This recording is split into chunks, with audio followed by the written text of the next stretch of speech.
Welcome to the Banker Lamp. Please enjoy the video. In this video, I will show how to set up Gemini record player, updated. Start by clearing a flat, stable surface away from speakers and direct sunlight, then remove packaging carefully. Lay out parts and match them to the manual, keeping screws and small pieces in a tray.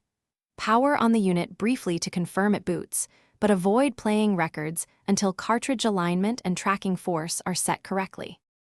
Begin by fastening the cartridge to the head shell and hand tighten screws, then place a protractor under the stylus to align it precisely. Balance the tone arm by sliding the counterweight until the arm floats level, then dial the tracking force to the recommended grams. Set anti-skate to the same value, lower the stylus gently onto a test record, and listen for distortion or excessive sibilance before final tweaks. Connect the RCA outputs to a phono preamp or line input depending on the player's setting, and attach the ground wire to your amp to prevent hum.